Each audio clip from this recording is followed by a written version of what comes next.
Gênese no lar, Evangelho no coração.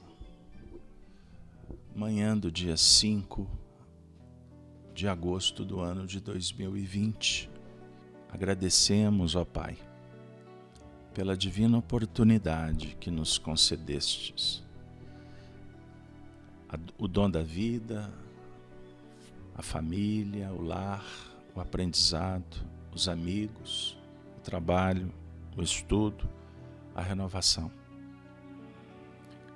Que os bons espíritos estejam conosco em mais esse instante, inspirando para que recolhamos a mensagem viva do Evangelho, orientativa, consoladora para o dia que se abre, cheio de oportunidades. Assim seja o tema do nosso encontro. Vamos iniciar recordando um momento muito especial registrado pelo evangelista Mateus quando Jesus esteve entre nós. Nas conhecidas multiplicação dos pães, nós vamos ter esse registro em Mateus no capítulo 14 e no capítulo 15. Para iniciar o nosso encontro, Jesus se aproxima dos discípulos no versículo 32 do capítulo 15, dizendo: Tenho compaixão da multidão, porque já está comigo há 3 dias e não tem que comer. E não quero despedi-la em jejum, para que não desfaleça no caminho. No capítulo 14, no versículo 16, ele disse: Não é mister que vão, discípulos, amigos, apóstolos, dai-lhes vós de comer. No nosso encontro conosco mesmo, em busca do alimento espiritual, Jesus nos oferece um manancial rico, que possamos ter a sabedoria de escolher o melhor alimento para sustentar a nossa alma nesse momento tão importante da nossa trajetória. O tema Assim Seja, abrimos o último episódio desta oração que Allan Kardec nos ofereceu como interpretação da oração dominical contida no Evangelho segundo o Espiritismo, Preces Espíritas, capítulo 28. Mas como temos feito, abrimos o nosso encontro relembrando o item 9 do capítulo anterior, Pedi e obtereis, ação da prece e transmissão do pensamento. Quando Kardec diz assim: a prece é uma invocação mediante a qual o homem entra pelo pensamento em comunicação com o ser a quem se dirige. Pode ter por objeto um pedido, um agradecimento e uma glorificação.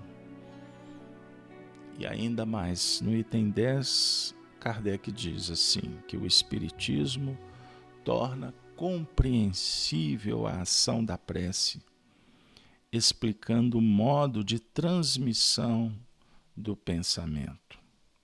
Nós que nos encontramos mergulhados no fluido universal, a matéria primeira, e esse fluido recebe da vontade de cada um impulsão.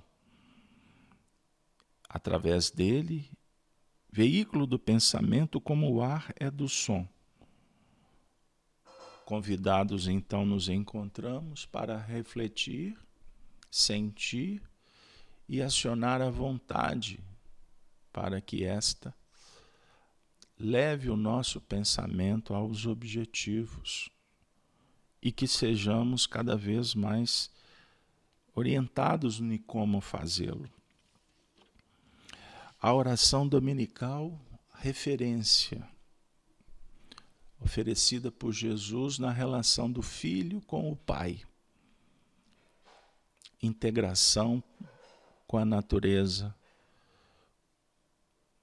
com a ampliação da consciência para nos conectarmos com as faixas superiores que são o objetivo da nossa trajetória. Não adianta dispersar lá fora se não estivermos unidos consigo mesmo. Trabalhamos vários episódios de reflexão e como nós somos orientados pelos Espíritos, esse encontro da manhã não é um estudo, embora passe por ele, mas acima de tudo, sentimento que estamos promovendo, emoções que vão se sublimando na administração que necessitamos para a harmonia que define saúde, equilíbrio, segurança. Espiritismo sem cristianismo é um corpo sem alma. Assim seja. Última expressão da oração. Kardec explica orando, tocando as fibras mais profundas do nosso ser. Praza-te, Senhor, que os nossos desejos se efetivem. Mas curvamo-nos perante a tua sabedoria infinita, que em todas as coisas que nos escapam à compreensão, se faça a tua santa vontade e não a nossa. Pois somente queres o nosso bem. E melhor do que nós sabes o que nos convém. Dirigimos-te esta prece, ó Deus, por nós mesmos e também por todas as almas sofredoras, encarnadas e desencarnadas, pelos nossos amigos e inimigos, por todos os que solicitem a nossa assistência e, em particular,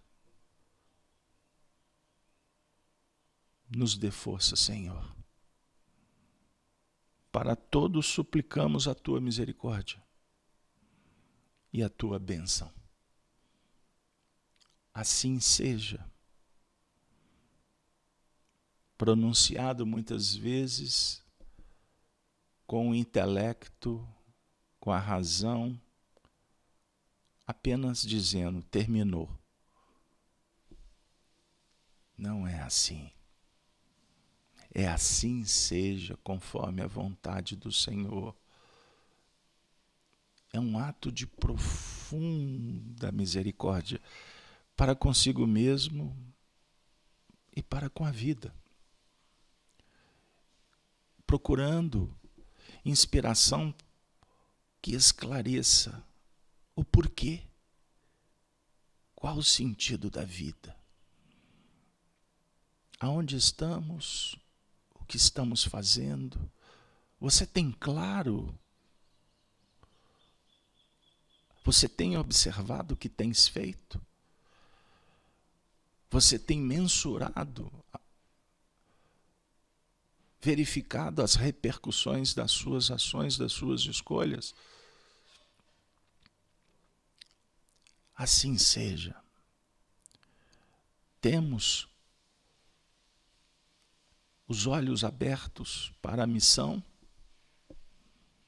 o que viemos fazer, qual o objetivo da criação, da reencarnação, a importância da redenção, da superação, da elevação, da oração. Temos. Acredito que sim. Por isso, com humildade, nos ajoelhamos diante desse altar que irradia bênçãos através do Espiritismo nesta manhã. A nossa contemplação é do coração. Não estamos aqui por um movimento social, muito menos para fazer mercado com Deus, pedindo que Ele nos dê. A conclusão da oração é superação dos próprios limites, da razão que muitas vezes embrutece, ao invés de esclarecer para libertar. Das imperfeições que nos encantam no plano da ilusão, julgando-nos poderosos, possuidores de verdades. Não. A contemplação aqui, nesse nosso encontro, nesse instante histórico, é um ato de agradecimento por tudo que a vida está nos oferecendo. Mesmo se os seus pés estejam sangrando, seus joelhos cansados de carregar o peso, lágrimas perpassando a face, enrugada pelos desafios do caminho, ou o coração dilacerado pela desilusão, pelo abandono, pela desencarnação, pela doença. Nesses instantes, o assim seja pode se transformar num fulcro de irradiação de uma luz até então desconhecida. Porque a luz da verdade dentro, e só quem vive a transcendência sabe da importância e reconhece a condição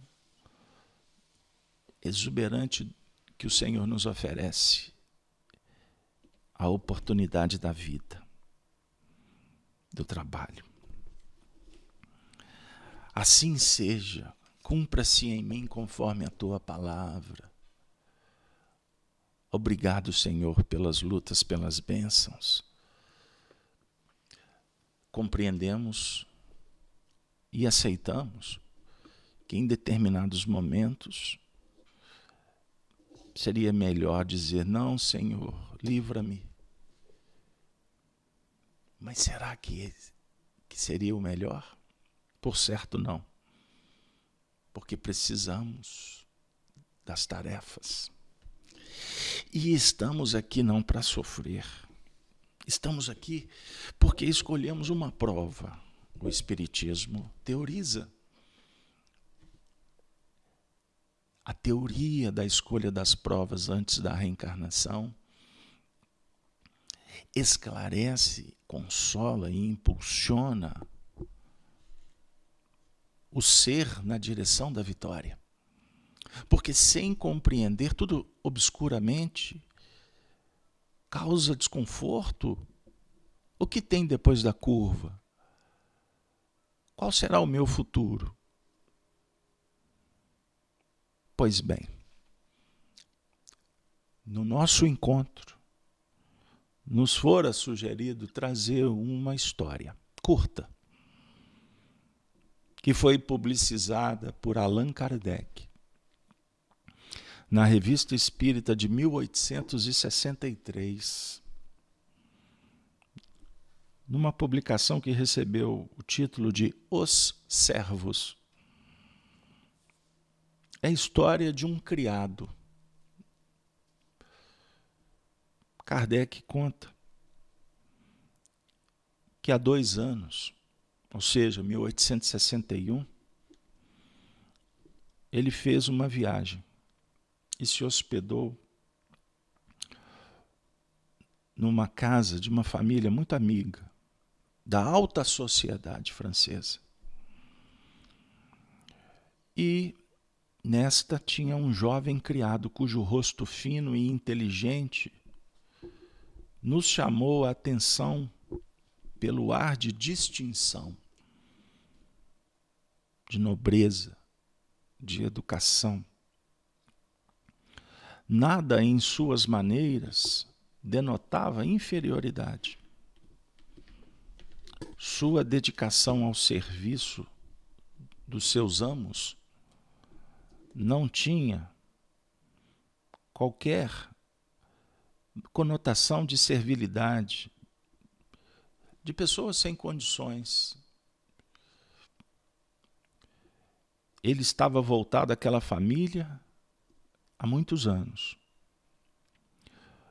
Passou-se um tempo, quando retornamos, não identificamos a sua presença. Arguímos e obtivemos como resposta que ele tirou alguns dias de descanso e não retornou porque desencarnou. Lamentamos muito, pois era um excelente empregado e tinha sentimentos realmente acima da sua posição. O dono da vivenda disse: era-nos muito dedicado e nos deu provas do maior devotamento. Kardec, então, teve uma ideia: evocar o espírito deste companheiro.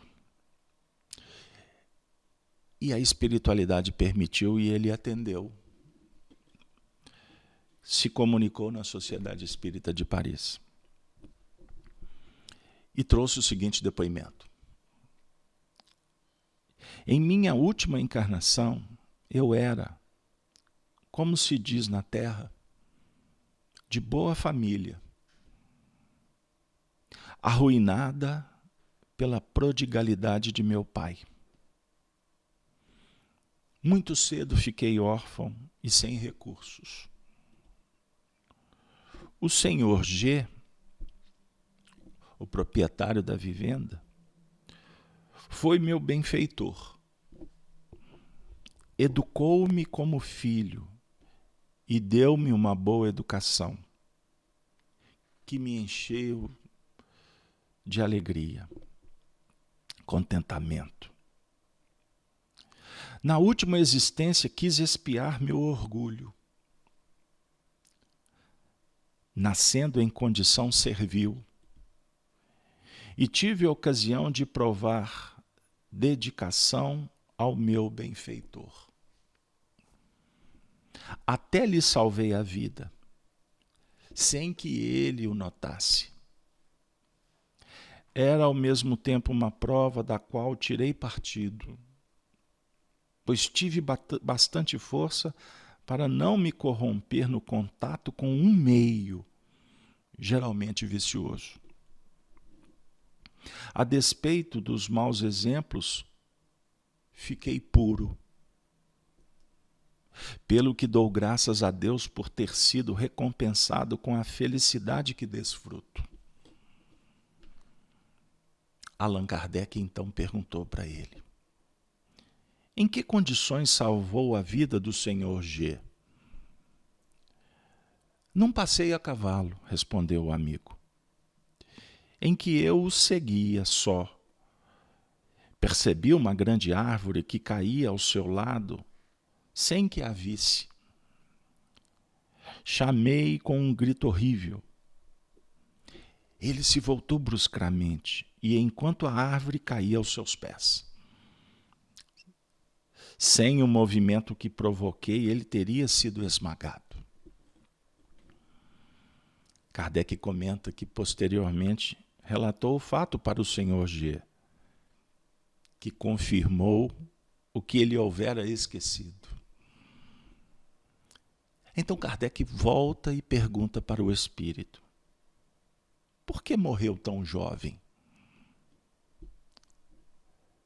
Deus tinha julgado minha prova suficiente. Consegui a vitória. a que me propus.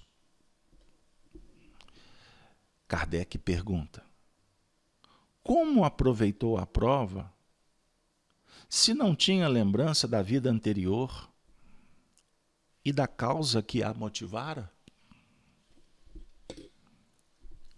Resposta pronta e cheia de motivação. Em minha humilde posição, restava-me um instinto de orgulho que tive a sorte de dominar. Isto tornou a prova aproveitável, sem o que teria de recomeçá-la. Em seus momentos de liberdade, o meu espírito se recordava e, ao despertar pelas manhãs, ficava-me um desejo intuitivo de resistir às tendências que sentia serem tendências más. Assim, tive mais mérito na luta do que se me lembrasse do passado. A lembrança da minha antiga posição teria exaltado meu orgulho, perturbando-me, ao passo que tive que lutar apenas contra o arrastamento da nova posição. Kardec pergunta: recebeu uma educação brilhante. Para que lhe serviu na última existência, já que se não recordava dos conhecimentos adquiridos? Resposta: estes conhecimentos do passado teriam sido inúteis e um contrassenso em minha nova situação. Ficaram latentes e hoje, na vida espiritual, os recupero. Contudo, não me foram inúteis, pois me desenvolveram a inteligência. Instintivamente eu tinha o gosto pelas coisas elevadas, o que me inspirava repulsa pelos exemplos baixos e ignóbeis que tinha aos meus olhos. Sem tal educação, teria sido um simples criado. Kardec insiste com outra pergunta. Os exemplos de dedicação dos domésticos aos seus amos têm por causa as vidas anteriores? Sem dúvida. Ao menos é o caso mais comum. Por vezes, tais criados são membros da família, ou, como eu, obrigados que pagam uma dívida de reconhecimento. E o seu reconhecimento lhes ajuda ao progresso. Não sabeis de todos os efeitos das simpatias e antipatias que estas relações anteriores produzem no mundo. Não. A morte não interrompe tais relações, que se perpetuam, às vezes, de um a outro século. Em meio às emoções, Kardec faz a última pergunta. Por que tais exemplos de dedicação dos servos são hoje tão raros? Nós que vivemos no ano de 1861, por que são tão raros as dedicações dos servos? Resposta: sua causa é o espírito de egoísmo e de orgulho do vosso século, desenvolvido pela incredulidade e pelas ideias materialistas. A verdadeira fé é destruída pela cupidez e pelo desejo de ganho. Trazendo os homens à verdade, o Espiritismo fará renascer as virtudes esquecidas.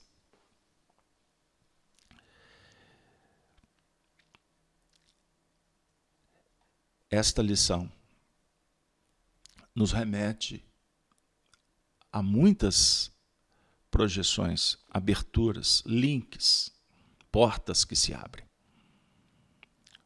Naturalmente, o exemplo de um servo sugere naturalmente um esforço de nossa parte para compreender dentro das linhas hierárquicas das classes sociais que na nossa visão humana define melhores ou piores situações ou ocupações. Muitas vezes numa análise rasteira, preconceituosa, limitadora. Aqui estamos diante de um painel extraordinário. O servo nobre, que foi circunstancialmente acolhido na adoção de uma alma generosa. Observemos. Ele nasceu num lar em que as coisas não funcionaram bem, por escolha do seu pai consanguíneo. Ele se torna órfão e em seguida vem um acolhimento de um espírito que, conforme ele narra, é um parente espiritual. A definir que as circunstâncias, tudo na vida tem um motivo. Bem-aventurado quem aproveita a oportunidade. Mas se um espírito tem mérito para receber um apoio, ele o terá dentro ou fora do lar. Porque ninguém está órfão da providência divina. Segundo, acolhido, recebe uma educação esmerada, bons exemplos. E ele vai ter a oportunidade de colocar ou não em prática, sem perder a condição ali de um serviçal. Porque o desdobramento de uma vida anterior se conjuga nessa nova oportunidade. Ele apresenta-se com as tendências, com as aquisições do passado, para colocar em prova, em teste, o que ele se propôs, que era vencer o orgulho. Ele se fez servo para se tornar senhor de si mesmo. E o interessante, porque mesmo nos momentos de dificuldade, em desdobramento durante o sono, ele se deparava com aquele projeto que ficava claro, o instituto que ele trata como do orgulho. Ele estava na escola para trabalhar a humildade. Isto para ele favorecia como estímulo, como inspiração, como uma mola propulsora a dizer assim: não esqueça o seu compromisso, meu filho. Volte para o corpo e seja o menor. Porque na terra, quem quer ser o maior, naturalmente, a vida lhe fará o menor. Foi Jesus quem nos ensinou. Eu não vim para ser servido, eu vim para servir.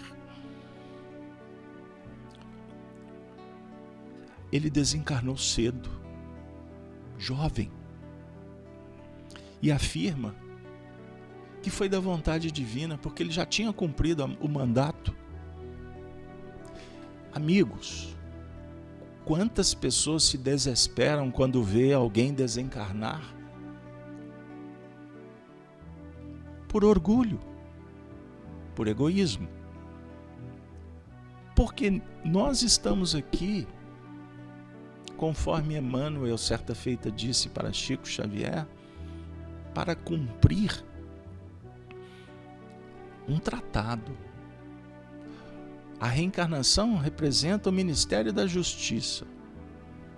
Temos que levar a efeito, temos que praticar as leis. Nós não estamos aqui para rasgar o processo.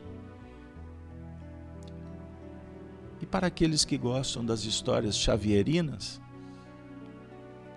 Emmanuel trouxe esse ensinamento quando a família Xavier se despediu de um ser que era muito querido, uma alma polida. Eu tive a oportunidade de conversar com pessoas que viveram ao lado de José Xavier, o irmão de Chico. Alegre, educado. Era a referência da família. Desencarna. Deixou uma viúva, Geni, com filhos. E o que aconteceu? Chico teve que internar a sua nora, porque a esposa José Xavier era acometida por processos obsessivos. Geni Xavier internada, quem que ficava para cuidar? Quem ficou para cuidar do filho, do casal? Emmanuel Luiz. Chico, quando foi internar Geni Xavier no Hospital Raul Soares, aqui na Avenida do Contorno, no bairro Santa Efigênia, em Belo Horizonte, na porta do hospital, em lágrimas. E foi aí que o Emmanuel disse: você acha que as dores dos Almeidas, dos Pires, são maiores, ou melhor, a dor dos Xavieres são maior do que a dos Almeida, dos Pires, das outras famílias? Essa casa aqui é uma casa do Senhor e acolhe muita gente. É uma casa de Deus. Eu nunca vi você vir aqui à porta do hospital para chorar por outras pessoas. Ah, mas ela é a mãe. Se você ama, volte e ocupe o lugar de Geni e seja a mãe de Emmanuel Luiz. Porque tudo está acontecendo para favorecer o crescimento, o despertamento, a renovação dos seres. Essa prova foi suficiente, por isso esse moço desencarnou cedo.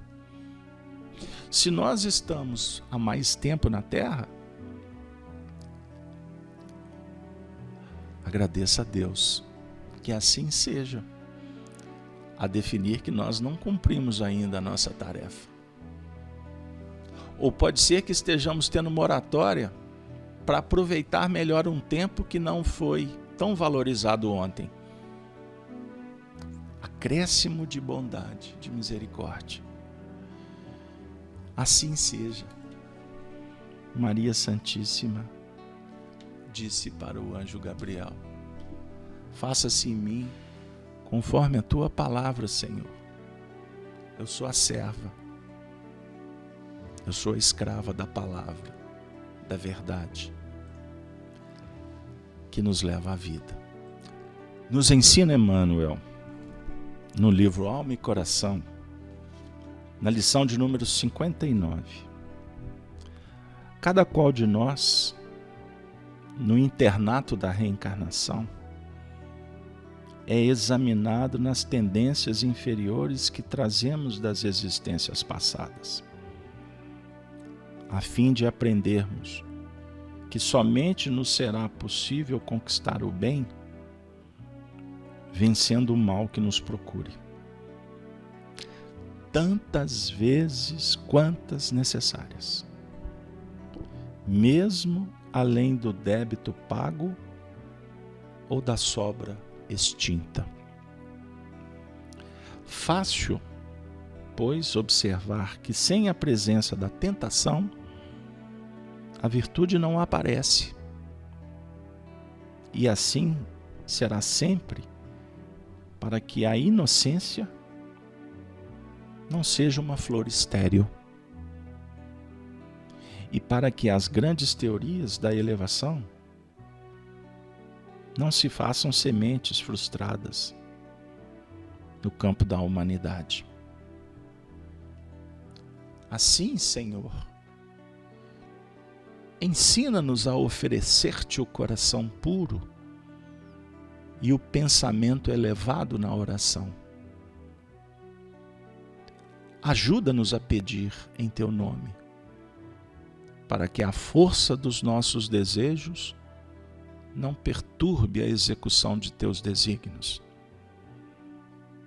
Ampara-nos, a fim de que o nosso sentimento se harmonize com a tua vontade e que possamos, cada dia, ser instrumentos vivos e operosos da paz e do amor, do aperfeiçoamento e da alegria, de acordo com a tua lei, Senhor.